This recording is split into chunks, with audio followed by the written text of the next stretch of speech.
Bismillahirrahmanirrahim. Assalamualaikum warahmatullahi taala wabarakatuh. Tuan-tuan, puan-puan, bapa-bapa, ibu-ibu, apa khabar? Saya Masa Bayu. Hari ini kita bersambung lagi tentang topik keilmuan akhir zaman. Jadi hari ini hari yang ketujuh ya, tuan-tuan dan puan-puan, bapa-bapa, ibu-ibu sekalian. Ini dah masuk 16 Ramadan ya. Jadi kita dah menghampiri pertengahan dan sedang menuju kepada penghujung bulan Ramadan. Jadi bagaimana dengan Ramadan tahun ini? Tentu banyak sekali perbezaan ya, dengan suasana yang sangat merunsingkan ramai pihak, yang merunsingkan mereka-mereka yang selama ini tidak menyediakan diri dengan suasana yang tiba-tiba berlaku dalam keadaan terkurung ya. Dalam keadaan kita dalam situasi yang sangat berbeza daripada kebiasaan, maka kita kena tempuh ya, kita kena lalui ya, tuan-tuan dan puan-puan, walau apa juga keadaannya. Dan dalam masa yang sama kita berdoalah kepada Allah, mohon perlindungan daripada Allah, kerana sesungguhnya Allah sebaik-baik tempat untuk kita berlindung. Dengan Allah sajalah yang akan dapat mengeluarkan kita daripada apa juga masalah-masalah kehidupan kita di dunia pada saat ini, lebih-lebih lagi kehidupan kita di akhirat. Tuan-tuan dan puan-puan, sebagaimana yang saya katakan, dah masuk 16 Ramadan. Jadi sebelum ini gempar-gembur ya di dalam internet ya, begitu banyak sekali ramalan-ramalan telah disebarkan. Katanya 15 Ramadan akan berlaku dukan ya. Akan berlaku suasana yang akan merubah pola kehidupan dunia akhir zaman. Jadi saya sendiri pun dihubungi, ditanya oleh ramai pihak, beria-ia menyampaikan kepada saya. Dan saya telah pun memberitahu lebih awal, jangan meramal, jangan kita sentiasa tunduk kepada perkara-perkara yang sebenarnya syirik. Tidak ada hubungan langsung dengan Al-Quran ya, tidak ada hubungan dengan sunnah Nabi. Jangan kita ada-adakan. Yang peliknya tu, yang membuat penyataan ini bukan orang-orang biasa ya, orang-orang besar, orang-orang agama yang saya tak faham lagi apa yang mampu saya katakan. Bukan saya menentang agamawan, tetapi saya menentang mereka yang bertopengkan agama dan berbalik kepada kisah semalam ya, pakaian nafsu ya, ada 4: kesombongan ya, kebodohan, kemarahan dan malas telah pun jelas ya, dipakai. Maka berita-berita palsu, kisah-kisah tokoh tambah telah menjadi suatu kemestian bila mula menyusuri internet ya, nak mendapatkan maklumat akhir zaman. Boleh percaya dengan perkara sedemikian. Jadi tuan-tuan dan puan-puan yang telah hantar mesej kepada saya, yang beria-ia sangat bercerita kepada saya, bagaimana nak jawab sekarang? Apa juga yang telah disampaikan jelas tidak berlaku kan? Jadi bagaimana? Telah pun tersebar fitnah-fitnah, telah tersebar perkara yang buruk. Bagaimana nak tarik balik? Bagaimana kita nak selesaikan masalah tersebut? Maka berhadaplah tuan-tuan dan puan-puan di hadapan Allah ya, kerana telah pun menyebarkan fitnah, perkara yang tidak patut berlaku, iaitu ramalan-ramalan yang dah jelas dalam Al-Quran jangan kita gunakan. Tapi berlaku juga ya, itu yang katakan degil ya, tak mau mendengar cakap ya, tak mau berfikir. Apa-apa pun kita masih ada peluang, masih ada ruang lagi tuan-tuan dan puan-puan. Kalau dah tersilap tu, kembalilah ke pangkal jalan ya. Kembalilah semula kepada Al-Quran. Jadi jadikanlah itu sebagai suatu pelajaran ya. Lepas ni jangan lagi lah dengar-dengar perkara-perkara yang pelik-pelik, terus terima, terus digunakan ya. Lepas ni apa juga berita, siapa pun yang sampaikan, tapis dengan Al-Quran dulu. Cukup-cukuplah menyebarkan cerita-cerita yang tak ada kena-mengena dengan Al-Quran. lepas tu percaya, lepas tu sambung pada orang lain, ya, sambung lagi kepada orang lain, jadi bertebaran berita-berita fitnah akhir zaman. Tuan-tuan dan puan-puan, semalam telah pun saya lengkapkan satu kisah yang berbalik kepada halangan, ya, halangan keilmuan. Maka hari ini kita akan lengkapkan episod yang ke-7. Itu saya merumuskan apa yang telah saya bentangkan daripada episod yang pertama sampai yang ke-6. Namun begitu saya akan tambah untuk melengkapkan keseluruhan itu dengan suatu lagi pendedahan berbalik kepada ilmu akhir zaman. Setelah semalam, ya, jelas halangannya, maka hari ini saya akan jelaskan pula perjalanan ilmu akhir zaman ini, apakah pengakhirnya, ya, apakah penghujungnya, apakah kesudahannya nanti dengan ilmu. Ini yang perlu kita fahami, ini yang perlu kita jelaskan. Itulah matlamat kita berilmu, matlamat untuk kita berjalan hidup di atas muka bumi. Saya telah pun ditanya oleh salah seorang daripada kenalan tentang persoalan yang berbalik kepada kisah Nabi Allah Adam dan Siti Hawa yang telah makan buah khuldi.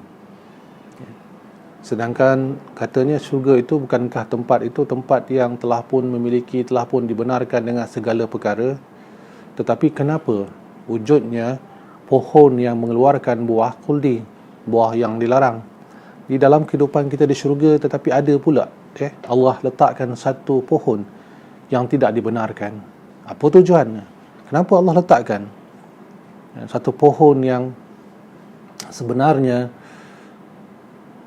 boleh Allah sisihkan, dalam arti kata lain tak perlu pun dijadikan pohon khuldi, ya, tak perlu jadikan, maka tidak adalah persoalan-persoalan yang kita bincangkan pada hari ini.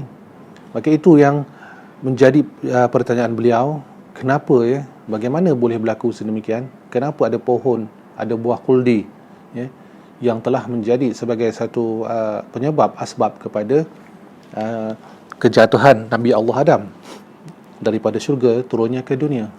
Maka untuk melengkapkan proses keilmuan hari ini, tuan-tuan dan puan-puan, saya akan membawa kisah perjalanan ilmu, kemudian saya akan lengkapkan pengakhir kepada ilmu.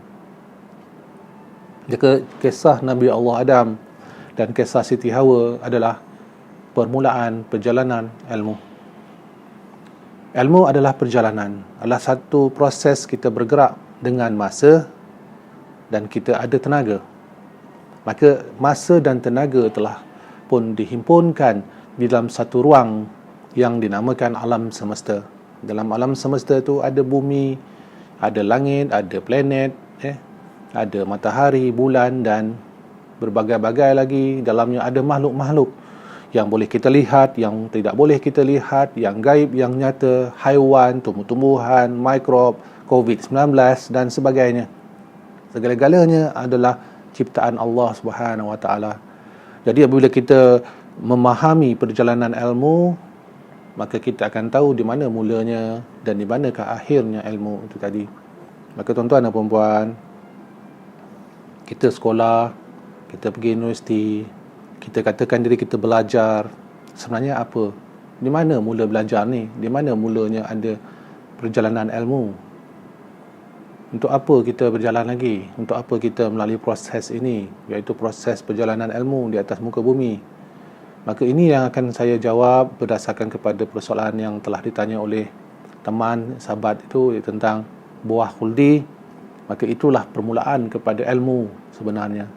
Permulaan kepada ilmu yang telah pun melengkapkan atau memulakan satu perjalanan dan akhirnya nanti akan ditutup dengan perjalanan ilmu. Dan selepas itu, tuan-tuan dan puan-puan, dah tak ada ilmu lagi dah. Dah tidak ada lagi perjalanan. Kerana noktah yang terakhir perjalanan kita adalah daripada mana kita bermula. Buah khuldi adalah buah yang dilarang. Dalam arti kata lain, ditegah oleh Allah, ya, yang ditegah oleh Allah jangan disentuh, jangan diambil. Kerana apa? Kerana itu adalah buah ilmu. Buah khuldi adalah buah ilmu, tuan-tuan dan puan-puan. Maksudnya apa? Buah perjalanan. Apabila Nabi Allah Adam dan Siti Hawa telah makan buah khuldi, maka bermulalah perjalanan ilmu. Perjalanan ilmu untuk kita sebenarnya. Bukan perjalanan ilmu untuk Nabi Allah Adam dan Siti Hawa, tetapi perjalanan ilmu untuk kita. Di mana maksud di sini? Fakta dia. Ingat tak kisah ataupun rujuk tak kepada Al-Quran bagaimana apabila Nabi Allah Adam telah dijadikan oleh Allah, datang pertikaian. Pertikaian kepada iblis kerana beliau tidak bersetuju dengan apa yang telah disarankan ataupun telah ditetapkan oleh Allah Subhanahu Wa Taala. Maka daripada situ malaikat juga bertanya kepada Allah. Lalu Allah telah bertanya kepada malaikat dengan persoalan-persoalan tertentu, tetapi dengan jelas malaikat tak mampu menjawabnya, tuan-tuan dan puan-puan, ada dalam Quran. Lalu Allah perintahkan malaikat bertanya dengan Nabi Allah Adam. Bertanya dengan Nabi Adam. Nabi Adam menjawab setiap perkara, setiap sesuatu yang ditanya oleh malaikat. Maknanya apa di sini, tuan-tuan dan puan-puan? Ini nak jawab tentang ilmu. Berarti Nabi Adam boleh menjawab semua soalan. Apa perlu lagi dia berjalan? Dia tak perlu bergerak lagi, dia tak perlu buat apa-apa lagi, sebab perjalanan itu adalah untuk melengkapkan proses ilmu. Jadi kalau dia dah boleh jawab, dia dah ada pengetahuan, segala perkara yang ditanya oleh malaikat dapat dijawab oleh Nabi Adam. Sebagaimana yang saya katakan, pengetahuan, ibu pengetahuan itu ada pada Nabi Adam. Ilmu itu ada pada Nabi Adam. Segala-gala proses alam semesta, nama yang ada pada setiap perkara adalah atas pengetahuan Nabi Adam yang telah diberikan oleh Allah kepada beliau. Maka atas sebab itu dia tidak perlu buat apa-apa lagi dah. Dah tahu. Orang yang dah tahu nak buat apa, tuan-tuan dan puan-puan, duduklah. Dah tahu. Dah tahu masak, tak perlu lagi nak belajar masak. Dah tahu macam mana nak betulkan kereta, dia tak perlu belajar lagi. Dia cuma melaksanakan saja. Dia dah tahu. Dia tak perlu buat apa-apa lagi. Tak ada lagi proses pembelajaran. Maka di situ, tuan-tuan dan puan-puan, buah khuldi adalah buah ilmu, buah perjalanan. Apabila Nabi Allah Adam dan Siti Hawa makan, maka mulalah perjalanan di dunia, bergerak daripada syurga, dia berjalan di dunia, dan akhirnya nanti di mana dia bermula, maka di situlah berakhirnya nanti manusia. Sebab itu, tuan-tuan dan puan-puan, apa yang kita lakukan dalam hidup kita adalah perjalanan untuk kita kembali ke kampung halaman. Kita nak kembali kepada tempat di mana kita bermula.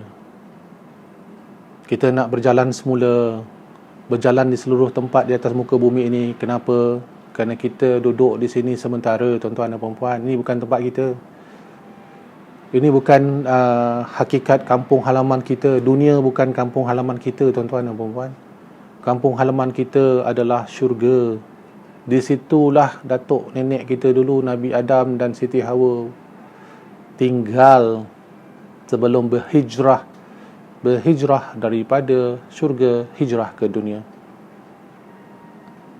Maka untuk saya menjelaskan kepada tuan-tuan dan puan-puan kisah daripada episod yang pertama sampai yang hari ini yang terakhir adalah untuk melengkapkan kisah ilmu. Jadi kita belajar apa sekalipun di atas muka bumi, belajar teknikal ke, belajar agama ke, belajar sosial ke, belajar niaga dan sebagainya, itu atas tujuan untuk kita mencari jalan pulang ke kampung halaman. Tuan-tuan dan puan-puan buat apa sekalipun, belajar apa sekalipun, akhirnya adalah untuk kita dapat mengetahui jalan pulang kepada kampung halaman kita, yakni di syurga. Jadi tuan-tuan dan puan-puan, saya pernah ditanya oleh pihak yang hadir dalam satu seminar saya. Waktu tu saya lihat saya di Jakarta, ya, di Jakarta bersama dengan sahabat saya Dik Duang. Ya, kalau Dik Duang, Mas Dik Duang yang menonton, ingat tak kisah di mana ditanya dalam satu majlis di tempat beliau, ramai ya hadirnya waktu tu, tak kuranglah ada 200 orang hadir.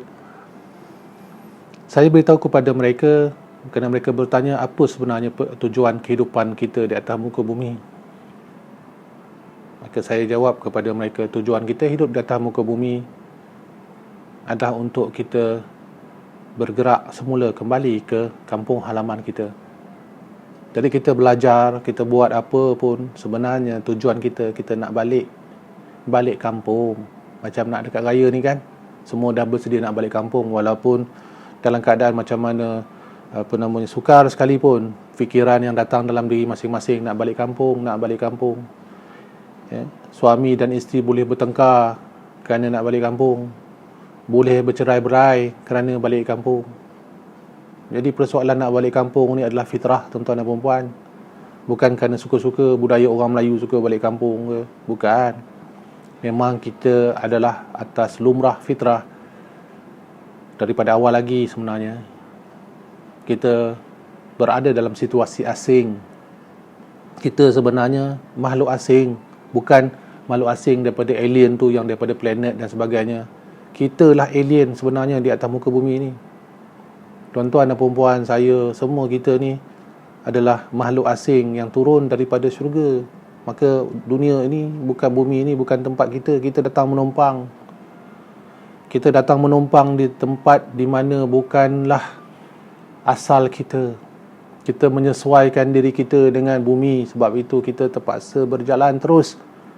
Kerana kita sedang mencari di manakah tempat pengakhir kita. Maka untuk tu hari ini dengan kupasan ilmu daripada Masa Bayu, tuan-tuan dan perempuan dah boleh fahamlah sedikit sebanyak kenapa kita rasa tak betah, kita rasa tak serba tak cukup, kita rasa serba tak lengkap dengan kehidupan di dunia. Bukan kerana persoalannya kita rasa perkara itu adalah sesuatu yang melebihi daripada apa yang kita perlukan, tetapi dia berbalik kepada hukum kerana kita bermula daripada syurga. Maka syurga itu adalah sesempurna tempat. Jadi bila sampai ke dunia, maka banyaklah perkara yang tidak sesempurna apa yang telah kita rasakan daripada DNA kita, ya, warisan kita daripada tok kita Nabi Allah Adam dan Siti Hawa. Maka itu tuan-tuan dan perempuan, apabila turunnya Nabi Adam, turunnya Siti Hawa, maka penyesuaian hidup di muka bumi telah pun bermula. Dan daripada situlah kita belajar, dan beliau telah pun melalui proses pembelajaran semula di atas muka bumi. Kerana di syurga semua dah sedia, semua dah lengkap, semua dah ada. Tetapi apabila turun saja ke dunia, ke bumi, maka apa yang berlaku? Nabi Adam kena memulakan semula setiap apa yang perlu dilaksanakan dalam kehidupan buat sementaranya sebelum dapat kembali semula ke kampung halaman, iaitu ke syurga. Kena buat rumah baru, kena cari kediaman, kerana tak ada apa-apa tuan-tuan dan puan-puan, tak sebagaimana di syurga. Jadi itu semua adalah proses, apa juga pengetahuan yang telah dimiliki oleh Nabi Adam. Turun saja ke bumi, turun saja ke dunia, beliau kena melaksanakan pengetahuan yang telah beliau miliki semasa beliau di syurga. Sebab itu selalu saya beritahu, ilmu itu perjalanan, ilmu itu pelaksanaan pengetahuan. Maka dengan pengetahuan yang beliau miliki, Nabi Adam telah pun melakukan pembaharuan di atas muka bumi. Beliau telah melakukan pembangunan, lalu segala pengetahuan itu telah dilaksanakan dan disampaikan kepada anak-anak cucunya, sampailah kepada kita tuan-tuan dan puan-puan. Jadi ilmu tuan-tuan dan puan-puan, tak kiralah apa juga bidang, sebenarnya adalah warisan daripada Nabi Allah Adam kepada kita. Boleh faham tak ni? Dan hari ini saya nak menutup kisah keilmuan dengan bercerita permulaan keilmuan. Lalu apabila makan saja buah khuldi, buah yang terlarang, maka buah itu telah membuka pintu perjalanan kepada manusia. Cuma saya ingin berpesan kepada tuan-tuan dan puan-puan, kita kena beriman sebagaimana yang telah saya nyatakan dalam episod yang ketiga, yang keempat dia silap saya, tentang pakaian ilmu. Maka bila kita beriman, rukun iman, rukun Islam, rukun iman, kita hendaklah pegang, kita tasdikkan, kita jahidkan kepada diri kita, kepada hati kita, jangan kita lepaskan. Maka untuk itu tuan-tuan dan puan-puan, apabila kita beriman kepada Allah, kita beriman kepada malaikat, kita beriman kepada kitab, kita beriman kepada rasul, kita beriman kepada hari kiamat dan qada-qadar Allah, maka untuk itu kita kena beriman dengan semua rasul, dengan semua utusan-utusan Allah, bukan hanya seorang, semua. Maka permulaan kepada perjalanan ilmu adalah rasul yang pertama, iaitu Nabi Adam alaihissalam. Maka jangan kita melihat kesalahan, bercerita, bila bercerita dengan seseorang ataupun dalam majlis ilmu, kita selalu bercerita tentang kesalahan yang telah dilakukan oleh Nabi Adam dan isterinya Siti Hawa. Maka setiap hari bercerita tentang kesalahan, kesilapan Nabi Adam dan kesilapan Siti Hawa. Walau apa sekalipun yang kita sebut, kita lafazkan, tuan-tuan dan puan-puan, pernah tak terfikir? Sekiranya, ini untuk proses ilmu, kena berfikir. Kan dah saya cakap semalam, kena berfikir, jangan malah fikir. Sekiranya Nabi Adam dan Siti Hawa tidak makan buah khuldi, kalau tak makanlah buah khuldi itu, apa yang berlaku sebenarnya? Boleh fikir tak? Kalau dia tak makan. Kalau dia tak makan, tuan-tuan dan perempuan, kita tak ada. Kita tak ada di atas muka bumi hari ini. Tidak ada manusia di atas muka bumi. Yang ada hanyalah Siti Hawa dan Nabi Adam di syurga. Sampailah sekarang. Tak adalah kisah masa bayu, tak adalah kisah makan durian, tak adalah kisah makan tom yam, tak adalah kisah beraya, tak adalah kisah macam-macam kisah yang kita dengar di dunia pada hari ini. Tak ada. Tuan-tuan dan perempuan tak ada merasalah kehidupan di atas muka bumi. Tuan-tuan tak ada sebab untuk wujud di atas muka bumi. Kenapa? Kerana tok nenek kita Adam dan Hawa buka pintu ilmu kepada kita, tuan-tuan dan perempuan. Buka pintu perjalanan kepada kita manusia. Turun saja Nabi Allah Adam dan Siti Hawa ke dunia, baru adanya kita ni. Baru adanya proses zuriat melahirkan seorang demi seorang anak dia. Daripada anak dia turun lagi cucunya, turun sampailah kepada kita. Maka janganlah kita meletakkan kesalahan kepada apa yang telah mereka lakukan. Itu adalah urusan Allah. Tapi mulut kita sedap sangat bercakap salah, bercakap tak betul. Kita kata kesilapan. Inilah kesilapan Hawa Adam. Ingat kesilapan. Sentiasa kita meletakkan kisah-kisah itu seolah mencerca tanpa kita sedar. Halus, tuan-tuan dan perempuan, mainan iblis. Sedangkan kalau tidak ada peristiwa buah khuldi, maka kita tidak wujud di dunia pada hari ini. Terfikir tak? Jadi apabila beliau, yakni Nabi Adam dan Siti Hawa makan buah khuldi, Allah murka, Allah marah. Dan dikatakan jangan kamu telah menzalimi dirinya sendiri. Jadi orang-orang yang zalim. Maksudnya apa? Zalim lah, dah elok-elok duduk dalam syurga. Yang dia pergi ambil buah perjalanan tu, buat apa? Makan buah perjalanan, makan buah ilmu, dia kena keluar daripada syurga, tak menzalimi diri dia. Itu maksudnya. Tetapi hakikatnya peristiwa tersebut telah membuka peluang kepada kita ni, tuan-tuan dan perempuan. Jadi kalau tidak adanya proses tersebut buah khuldi, maka syurga ada 2 orang manusia sahaja, tak ada sesiapa yang lain. Kita tak ada, rasul-rasul pun tak ada, nabi pun tak ada, dan tak ada siapa, ada 2 orang saja. Maka di situlah hikmahnya. Di situlah perkara yang tidak akan terjangkau oleh mereka yang tak mahu berfikir. Sesungguhnya hakikat di setiap sesuatu yang kita katakan buruk, terlalu banyak kebaikan yang kita tidak ketahui kecuali kepada orang-orang yang mahu berfikir. Maka kita katakan keburukan yang dibuat oleh Nabi Allah Adam telah membuka ruang untuk menjadikan syurga itu penuh dengan majlis-majlis, penuh dengan kenduri kendara, penuh dengan keraian, kerana berbilion manusia, berjuta manusia berada di dalam ruang syurga. Meriahlah tuan-tuan dan puan-puan. Kalau berdua saja, tuan-tuan dan puan-puan duduk di rumah berdua saja, pandang isteri, isteri pandang tuan, ya. Hari-hari duduk pandang saja, berdua saja, tanpa ada anak, tanpa ada saudara, tanpa ada sesiapa yang lain. Bagaimana tu hidupnya? Tapi bila hari raya, duduklah melanguk dua orang, tak ada tetamu, ya, tak ada sesiapa yang datang ziarah, anak pun tak ada, adik-beradik pun tak ada, keluarga pun tak ada, apa pun tak ada, hanya duduk berdua je. Macam mana suasana hari raya kalau begitu keadaannya, tuan-tuan dan puan-puan? Dan bagaimana pula jika hari raya itu rumah penuh dengan anak cucu, penuh, lepas tu datang kawan-kawan, berbagai-bagai bangsa datang meraihkan, keluarga-keluarga yang jauh datang. Meriah tak tuan-tuan dan puan-puan? Maka itulah perjalanan ilmu yang berlaku kepada kita. Jadi jangan kita meletakkan hukuman kepada perkara yang kita tidak tahu. Apa juga yang berlaku itu adalah perjalanan kita yang berlaku kepada Nabi Allah Adam. Itulah dia tuan-tuan dan puan-puan untuk topik kita hari ini. Itulah permulaan ilmu. Itulah perjalanan yang perlu kita fahami.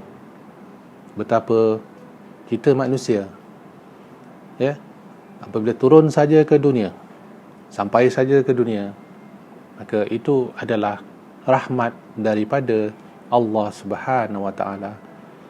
Daripada berjuta, ya, berjuta yang berusaha untuk menjadi pemenang, champion, tuan-tuan dan puan-puan, saya yang telah mendapat peluang untuk berada di dunia pada hari ini. Dalam proses persenyawaan, siapa yang belajar biologi tahu kan, bila berlaku proses persenyawaan, benih-benih lelaki berenang ke dalam rahim wanita untuk sampai ke ovumnya, untuk sampai ke telurnya.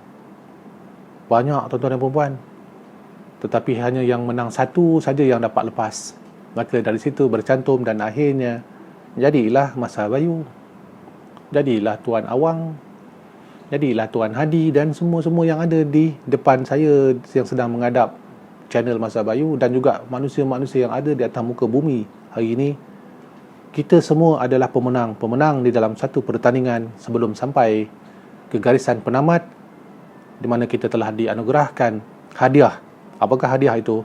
Perjalanan di atas muka bumi sebagai manusia. Okey, itu tuan-tuan dan puan-puan. Pentingnya kita sentiasa berpegang kepada apa yang telah ditetapkan oleh Allah Subhanahu Wa Taala daripada Al-Quran, daripada sunnah baginda Rasulullah sallallahu alaihi wasallam yang telah pun disampaikan dan dilepaskan kepada kita, tuan-tuan dan puan-puan.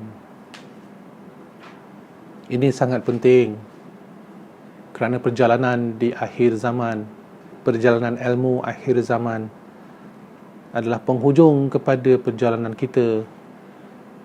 Kerana apabila tamat saja perjalanan ini, maka ketentuan itu akan kita perolehi kampung kita bagaimana sebenarnya, tuan-tuan dan puan-puan.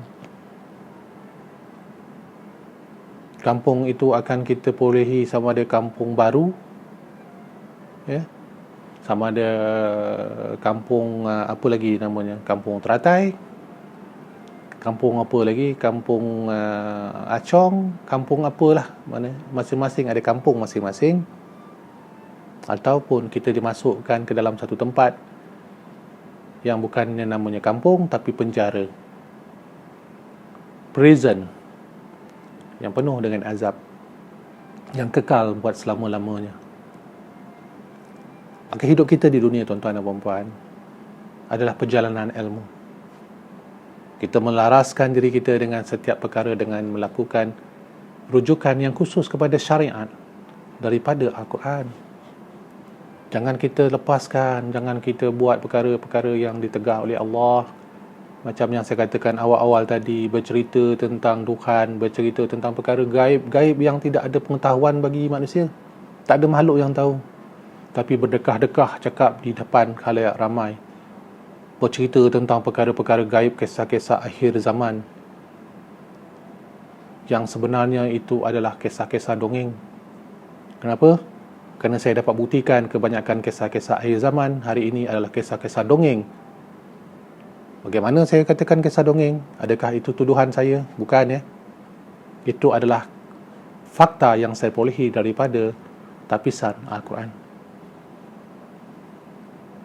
Tak kisahlah, tak suka apa yang Masa Bayu cakap, tak setuju dengan apa yang Masa Bayu cakap, asalkan saya tidak tergolong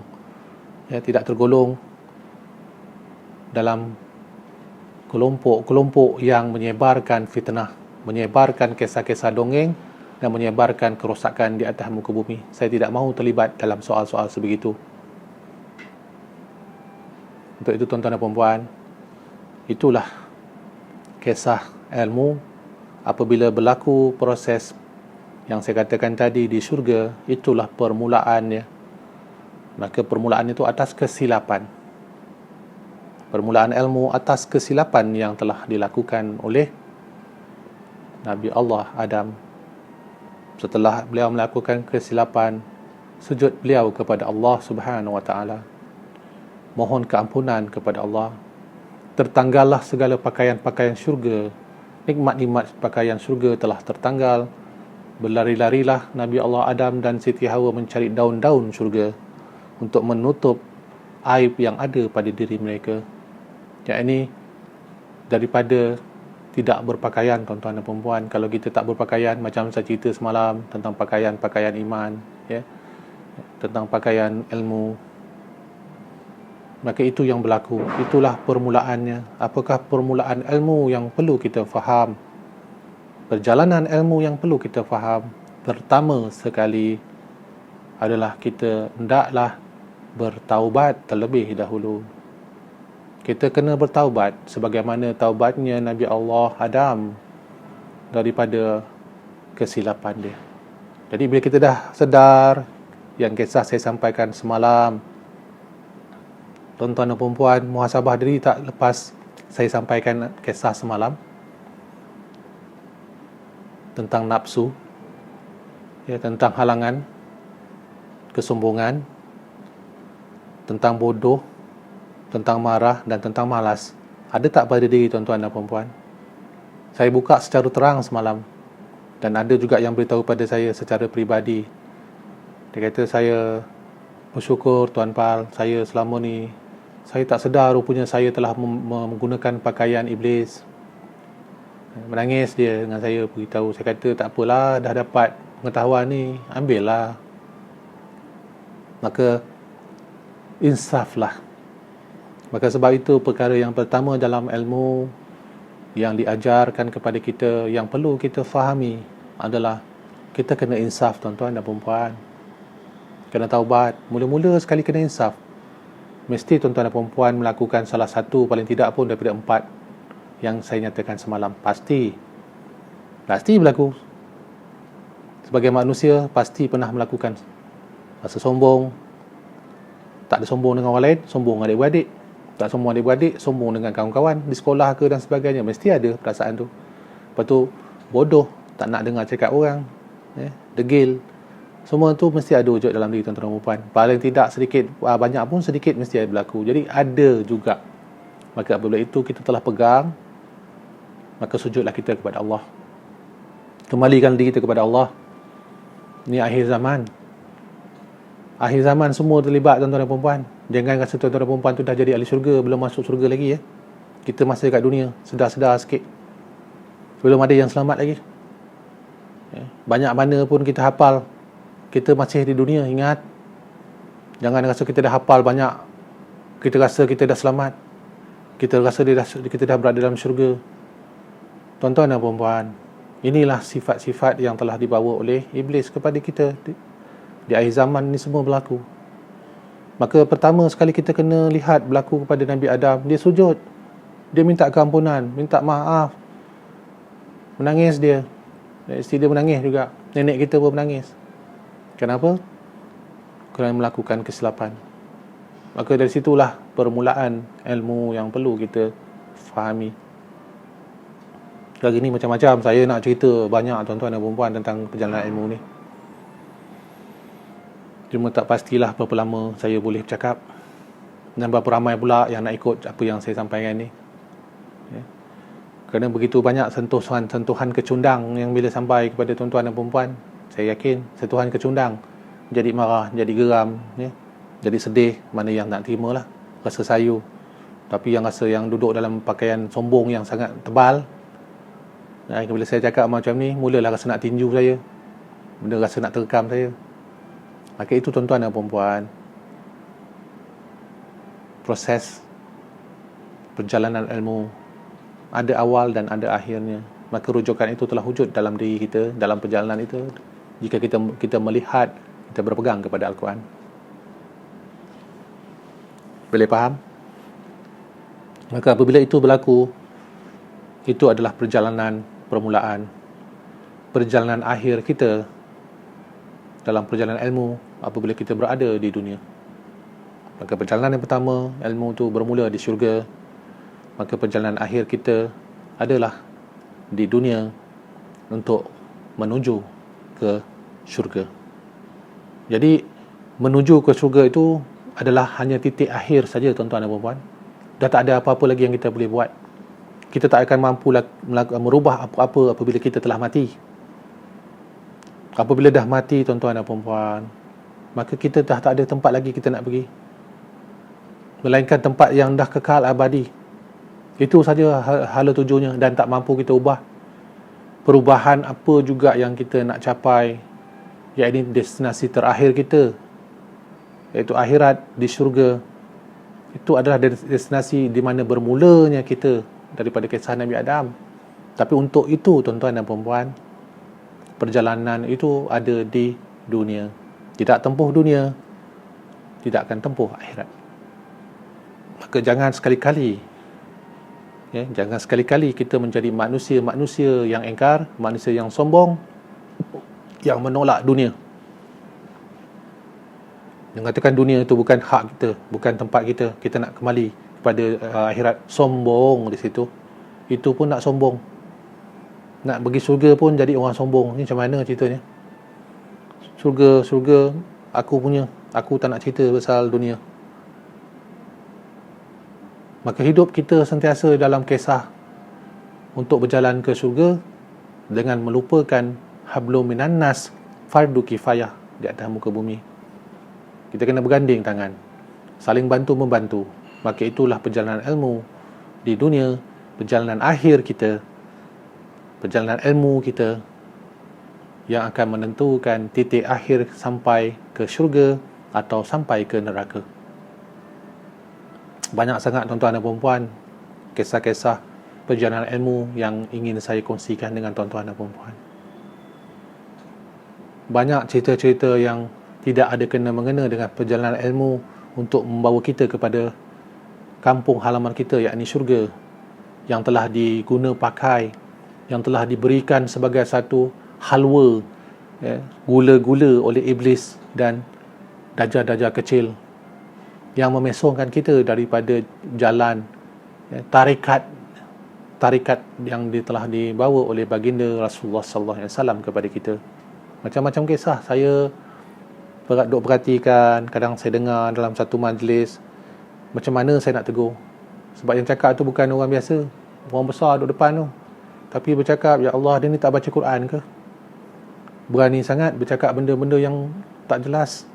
Maka bila dia renungkan di situ, oh yalah, ini akhir zaman, memang patut berlaku beginilah.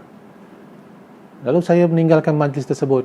Saya bergerak dan saya tak mahu terlibat dalam apa juga diskusi-diskusi yang mana akan menyebabkan saya jadi manusia yang engkar, yang lari daripada jalan yang telah dibawa oleh baginda Rasulullah SAW kepada kita. Tuan-tuan dan puan-puan, Bagaimana lagi yang dapat saya huraikan, saya pun tak tahulah apa lagi yang boleh saya cakap dengan tuan-tuan dan puan-puan. Ya. Masa dah berjalan, masa dah semakin pendek. Ya. Perjalanan ilmu yang nak saya rungkaikan kepada tuan-tuan dan puan-puan telah pun saya rungkaikan. Maka topik hari ini adalah topik yang terakhir tentang keilmuan akhir zaman. Sekali lagi saya beritahu tuan-tuan dan puan-puan, ilmu adalah perjalanan. Ilmu adalah pelaksanaan pengetahuan. Maka kita bermula daripada syurga, perjalanan kita akan kembalikan diri kita kepada syurga. Itulah tujuan kita berilmu di atas muka bumi. Bukan tujuan kita berilmu nak jadi orang yang dikatakan hebat, bukan nak jadi orang yang dikatakan mulia, derajat tinggi dan sebagainya. Tetapi hakikatnya adalah untuk menjadikan kita manusia yang berpegang kepada tali Allah, la ilaha illallah, Muhammadar Rasulullah, kerana hanya itu sahaja yang akan dapat membawa kita menemui kampung halaman yang telah lama kita tinggalkan. Macam kalau dalam kegelapan lah tuan-tuan dan puan-puan, dalam gelap tak boleh nampak apa-apa.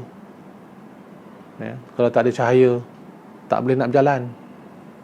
Tetapi kalau ada tali, ya, di dalam gelap itu ada tali, maka pegang tali tersebut, ikutlah tali tersebut, kita akan jumpa pangkal di mana tali itu diikat. Maka tali yang kita akan pegang, kita akan pastikan tidak kita lepaskan, akan mengeluarkan kita daripada kegelapan, dan sampailah hujungnya ada cahaya, maka di situlah adanya syurga. Maka itu adalah tali Allah, la ilaha illallah, Muhammadar Rasulullah. Al-Quran, tuan-tuan dan puan-puan, tali Allah di situ. Inilah tali Allah kepada kita. Inilah, ya, penyambung hayat kita. Inilah yang akan melengkapkan perjalanan ilmu kita di atas muka bumi.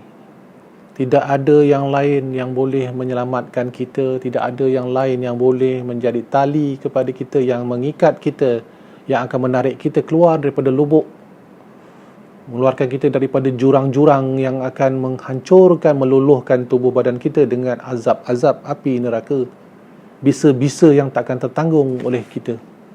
Maka tali itu kalau kita ikat kuat-kuat, ikat kat badan kita kuat-kuat tuan-tuan dan puan-puan, tak cukup kuat kita gigit dengan geraham kita, jangan sampai kita lepas tali Allah. Kerana ributnya sangat hebat. Kalau nak faham tuan-tuan dan puan-puan, seumpama kita berada di atas lautan, ya, kita berada di atas lautan, gelombang sama, tetapi kapalnya berbeza-beza. Kalau kapal kecil, karamlah kapal tersebut. Tapi kalau kapal itu kukuh sebagaimana bahtera Nabi Nuh, maka dia akan dapat berlayar mengharungi lautan sebesar apa sekalipun ombak yang datang, ia akan kukuh. Kalau kita menaiki bahtera-bahtera ataupun kapal-kapal yang tidak kukuh, yang tidak kuat, datang ombak besar, maka terbelah dua lah kapal tersebut. Macam kisah Titanic, ya, tenggelamlah dan lemaslah kita. Maka hanya ada satu kapal saja di saat kita di dunia ini tuan-tuan dan puan-puan. Jangan pilih kapal yang lain, jangan pilih bahtera yang lain. Pilihlah bahtera ini. Inilah kapalnya, inilah arkitekturnya, inilah yang akan mengapungkan kita, ya, mengapungkan kita daripada lemas di dalam lautan fitnah, lautan azab, lautan kegelapan yang ada di atas muka bumi. Kerana itulah ujiannya. Sebagaimana saya katakan tadi, ombak sama tinggi, kapal yang berbeza. Maka pilihlah kapten kapal yang berpengalaman, yang dah tentu-tentu diberikan tauliah, ya, oleh siapa? Oleh Allah. Kapten yang telah pun mendapat sijil daripada Allah, yang telah mendapatkan suatu pengesahan daripada Allah untuk kita ikut naik kapal dia. Jangan cari kapal kapten yang tak ada tauliah, yang tidak ada tauliah daripada Allah, bukan tauliah daripada mana-mana pihak, ya, tauliah daripada pihak tu, tauliah daripada pihak ni. Tak. Di dunia, tauliah yang perlu kita faham adalah daripada Allah Subhanahu Wa Taala. Maka siapakah mereka yang telah mendapat tauliah daripada Allah? Maka itulah dia para rasul. Rasulullah SAW adalah kapten kapal, kapten kapal yang paling utama, kapal yang paling besar, kapal yang paling kokoh, yang tidak akan ada cara untuk mana-mana ombak yang akan dapat menghancurkan kapal atau bahtera yang telah dibina oleh baginda Rasulullah sallallahu alaihi wasallam. Jadi beliau kaptennya. Maka untuk itu tuan-tuan dan puan-puan, kenapa nak naik kapal yang lain? Kapal imam sana, kapal imam sini, kapal profesor sana, kapal profesor sini. Sedangkan kita dah ada satu kapal yang jelas, yang tidak boleh kita ubah, yang tidak boleh kita gantikan, iaitu syariat daripada Al-Quran. Maka itulah keilmuan yang perlu kita lengkapkan dalam diri kita, tuan-tuan dan puan-puan. Balik semula diri kita kepada junjungan besar kita, Nabi Muhammad sallallahu alaihi wasallam. Nabi Allah Adam telah membuka jalan, Rasulullah telah menyempurnakan jalan. Apabila Rasulullah telah menyempurnakan jalannya, janganlah kita mencerai-belaikan jalan yang telah dibuka dengan seluas-luasnya kepada kita. Kita buka lagi lorong tikus, kita lah gedah lagi beluka-beluka. Jalan dah ada. Yang pergi bawa kereta dalam kawasan-kawasan semak samun buat apa? Yang masuk ke kawasan-kawasan yang tak boleh dilalui dengan mudah, dengan selesa. Kenapa? Jalan dah dibentang, jalan dah luas, masih nak ikut jalan-jalan tikus. Kerana mereka yang ikut jalan tikus ni selalunya adalah penyeludup. Mereka yang membuat perkara-perkara yang bertentangan dengan hukum, nak elak daripada pihak penguasa. Dia bawa barang-barang selundup ke, contohnya bawa dadah ke, bawa barang-barang yang tidak dibayar cukai. Itulah golongan-golongan dia, kerana mereka tidak mau ikut undang-undang. Maka perjalanan ilmu telah pun dilengkapkan oleh baginda Rasulullah SAW. Jalan tu dah luas, dah terbentang. Kalau kita tidak mahu ikut jalan tersebut, maka ikutlah jalan-jalan tikus. Dan apabila kita kena tangkap, jangan marah, jangan salahkan pihak penguat kuasa, kerana kita akan didenda atau dihukum. Kalau kita membawa barangan yang terlarang, maka kita akan digantung. Maka habislah riwayat kita atas perjalanan batil. Maka itu tuan-tuan dan puan-puan, saya Masa Bayu, untuk melengkapkan kisah tentang akhir zaman, perjalanan tentang akhir zaman ini, tuan-tuan dan puan-puan, biarlah saya mengemaskan lagi kepada tuan-tuan dan puan-puan apa yang dapat saya nyatakan di sini, tuan-tuan dan puan-puan. Sekali lagi, kita tidak ada pilihan. Tuan-tuan tidak ada pilihan. Saya tidak ada pilihan yang lain. Kenapa? Kerana dunia akan musnah, dunia akan hilang, akan ranap pada bila-bila masa. Sebab kisah kita adalah ilmu akhir zaman. Dah ceritanya tentang akhir zaman, akhirnya akan musnahlah dunia ini, tuan-tuan dan puan-puan. Jadi kita tak ada pilihan. Kita kena balik kampung. Kalau kita tak ada buat persiapan untuk balik kampung, kita nak tinggal di mana nanti? Kerana dunia dah tak ada. Tuan-tuan dan puan-puan tak boleh kata tidak lagi dah. Kena terima hakikat. Kena balik kampung juga. Cuma kampung yang mana satu yang akan menjadi kampung, tuan-tuan dan puan-puan? Adakah kita akan kembali ke syurga, kampung kita yang sebenar-benarnya? Ataupun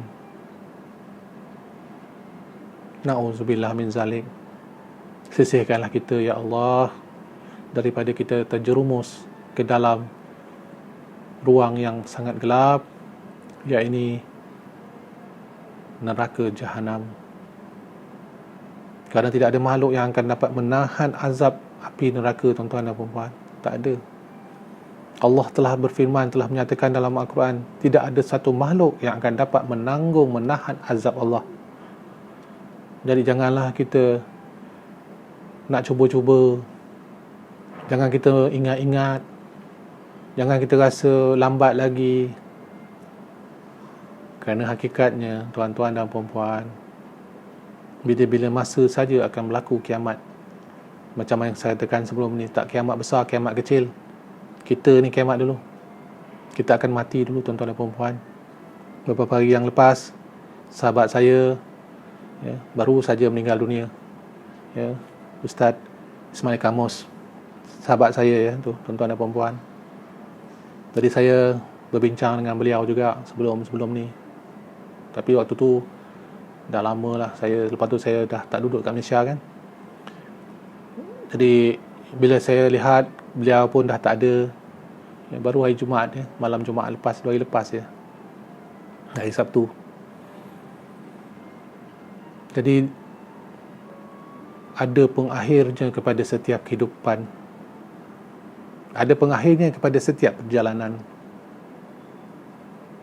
Tuan-tuan dan puan-puan, apakah pengakhir tuan-tuan dan puan-puan? Apakah pengakhir ilmu tuan-tuan dan puan-puan? Masih lagi ingin lena tidur? Masih lagi ingin menidakkan kebenaran? Masih lagi nak mengikut kisah-kisah dongeng? Masih lagi leka dengan segala hiburan? Atau tuan-tuan dan puan-puan dah nak mula buka gelanggang, buka laras, mulakan diri kita untuk melakukan tanggungjawab kita kepada Allah Subhanahu Wa Taala di atas muka bumi? Dah saya jelaskan, dah saya lengkapkan kepada tuan-tuan dan puan-puan tentang rukun Islam, tentang rukun iman, tentang bidang cabang-cabang ilmu. Maka untuk itu tuan-tuan dan puan-puan, sekali lagi saya berpesan, Masa Bayu berpesan, solat jangan kita tinggalkan. Jangan tinggalkan solat, tuan-tuan dan puan-puan. Dalam banyak-banyak perkara, saya sentuh sedikitlah tentang solat. Jangan tinggalkan. Sebab itu semua ada jawapan untuk diri kita di dalam solat. Dalam Al-Quran ada semua itu, tuan-tuan dan puan-puan. Cara bersolat, kenapa bersolat, untuk apa bersolat. Nak bersolat juga dah diberitahu. Kita kena ambil wuduk. Wuduk pun diajar di dalam solat, ada. Siapa cakap tak ada? Ada.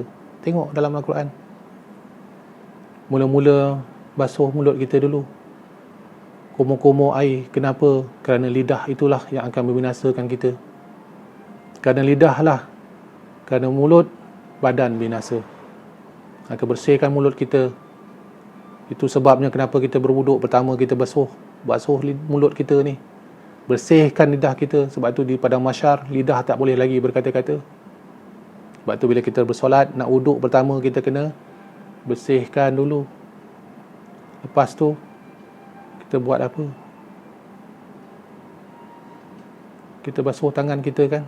Sebab tangan kita ni lah yang akan memegang. Kita basuh muka Kita basuh muka kerana wajah kita, wajah tu wajah lazi fataras samawat. Kita hadapkan wajah kita, bersihkan wajah kita, kena ceriakan diri kita, senyum, jangan marah-marah. Bersihkan wajah kita, kerana wajah kita adalah penampilan yang pertama dia berhadapan dengan sesiapa sekalipun. Maka kita berhadap dengan Allah, wajah kita hadapkan, bersihkan wajah kita. Dia suruh kita bersihkan tangan kita, basuh tangan kita sampai ke siku. Sebab tangan kita ni lah yang akan melakukan apa juga yang akan menentukan hidup kita nanti. Sama ada kita nak jadi orang yang baik atau orang yang jahat, tangan yang sama boleh kita gunakan. Maka bersihkan. Kemudian bersihkan kita, telinga kita daripada pendengaran-pendengaran yang akan menyebabkan kita menjadi orang-orang yang rugi. Maksudnya fitnah-fitnah tu kita bersihkan daripada telinga kita. Masuk telinga kanan, keluar telinga kiri, jangan kita layan. Bersihkan telinga kita. Kemudian kita disuruh sapu, bersihkan di dahi kita, di antara kepala, di atas tu kan, di situ adanya otak kita, akal kita tu. Bersihkan dia, cerahkan akal supaya kita gunakan. dan kaki kita, tuan-tuan dan puan-puan, sampai buku lali. Kenapa? Kaki inilah yang berjalan di atas muka bumi, perjalanan ilmu. Nampak di situ, tuan-tuan dan puan-puan, wuduk pun ada sebab dia. Wuduk tu pun ada aturan dia. Jadi macam mana lagi nak tolak Al-Quran? Itu belum lagi saya cerita tentang solat. Ada yang minta dengan saya, Pal, tolonglah jelaskan kepada kami pula macam mana tentang solat.